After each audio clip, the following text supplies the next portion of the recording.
Resfriado común es la segunda clase que vamos a tener de la materia de infectología.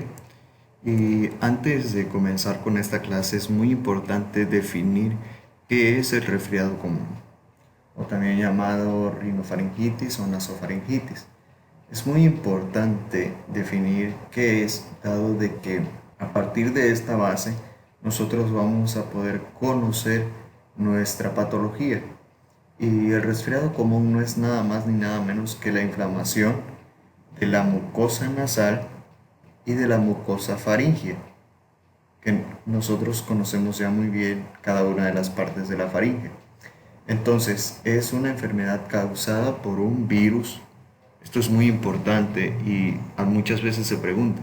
También es autolimitada, es transmisible y pues se le dan otros nombres como catarro común, un resfrío, una rinofaringitis o una nasofaringitis. En cuanto a prevalencia, constituye el 50% de las infecciones de las vías respiratorias superiores. Por lo tanto, tiene mucha importancia dado que el 50% que corresponda a enfermedades respiratorias superiores se van a tratar de ¿qué? De un resfriado común. También es una de las causas más frecuentes de consulta, por lo tanto es de válida importancia conocerlo. La prevención primaria está basada en dos vertientes que van a ser la higiene y la profilaxis. En la higiene va a entrar el lavado de manos, ya que cuando veamos los agentes patógenos vamos a comprender un poco más por qué es importante el lavado de manos. El utilizar un cubreboca en caso de que yo esté infectado y evitar el contacto con fomites al igual. En caso de que yo esté infectado con cualquiera de los virus causantes del resfriado común o si no lo estoy. Ahora, en cuanto a profilaxis, vamos a tener la ingesta del ácido ascórbico o en una presentación denominada redoxón y la ingesta de zinc. Estos contribuyen a el fortalecimiento de nuestro sistema inmunológico. Entre los agentes patógenos relacionados con el resfriado común, nasofaringitis o rinofaringitis, vamos a tener los siguientes: el rinovirus con una prevalencia del 50%, adenovirus, virus respiratorio sincital y el coronavirus entre 20 y 10%, al igual que el adenovirus. En cuanto a la naturaleza del rinovirus, adenovirus y los siguientes virus, tenemos que son virus desnudos. Y si recordamos nuestras clases de microbiología y parasitología, sabemos que los virus desnudos son resistentes a la temperatura, son resistentes al ácido, son resistentes a detergentes y son mucho más resistentes que los virus envueltos.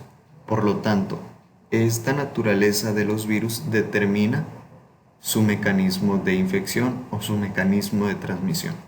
Entonces, si pensamos un poco o analizamos estas características ya mencionadas de los agentes patógenos, podemos definir que la transmisión de estos agentes patógenos es por medio de ¿qué? De gotitas, de contacto directo o por fomites.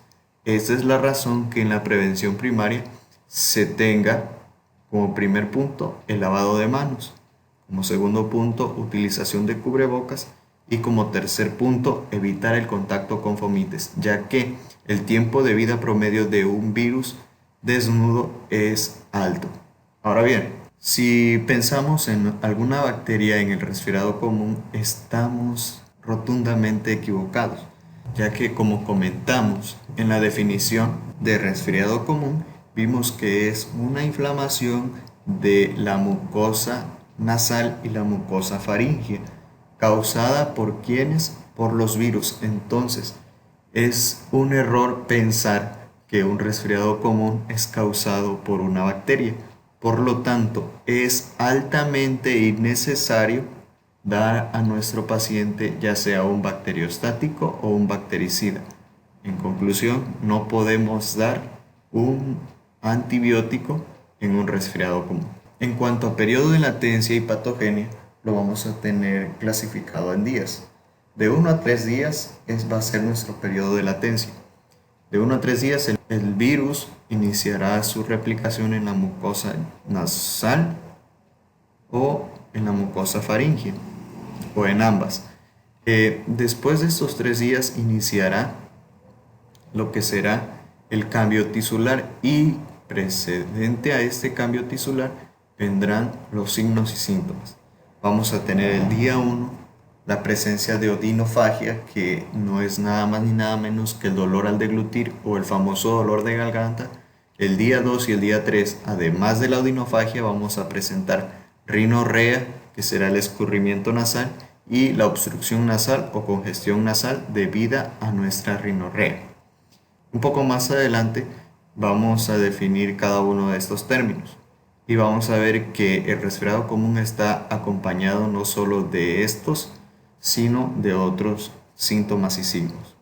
Es una patología autolimitada que no supera los 10 días. En cuanto a la epidemiología, va a tener mayor prevalencia en niños y ancianos, dado que esta es la población más susceptible. ¿Por qué?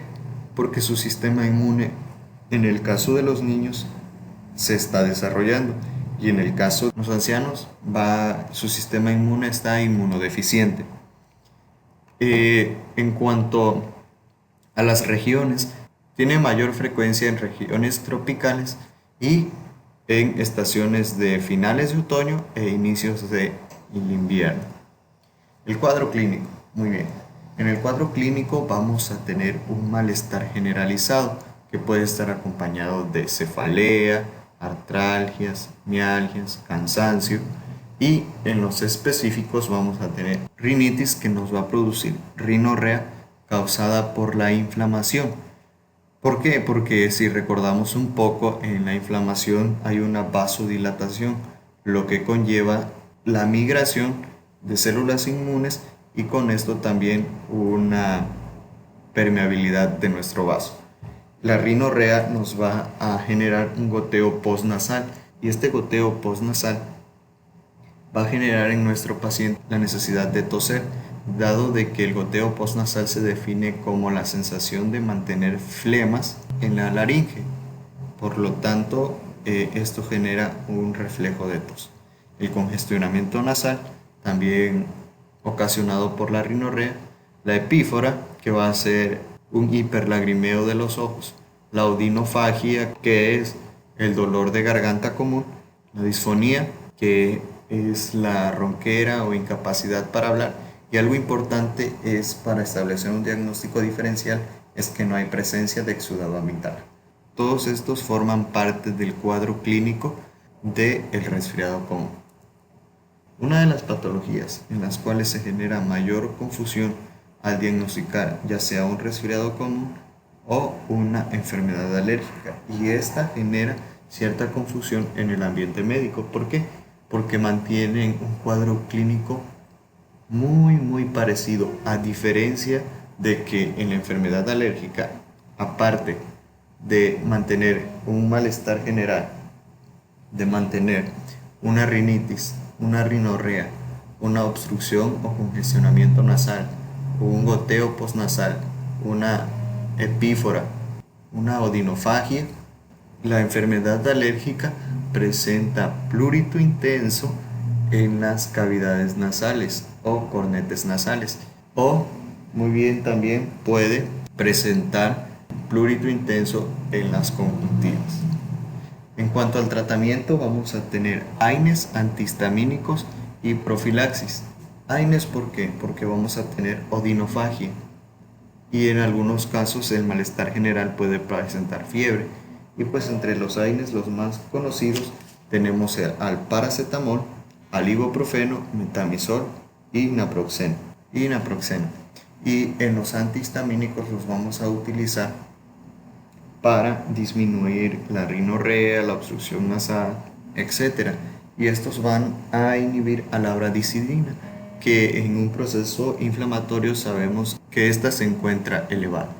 En cuanto a profilaxis, algo muy importante, ¿por qué no existirá alguna vacuna para eliminar ya este padecimiento que es uno de los más importantes en cuanto a enfermedades del aparato respiratorio superior? Muy bien, Lo que sucede es que los virus o los agentes patógenos virales mantienen una cantidad elevada de serotipos y por lo tanto sería imposible cubrir con una vacuna a todos los serotipos virales que generan el resfriado común. Pero se puede optar por una profilaxis de ácido ascórbico y amantadina.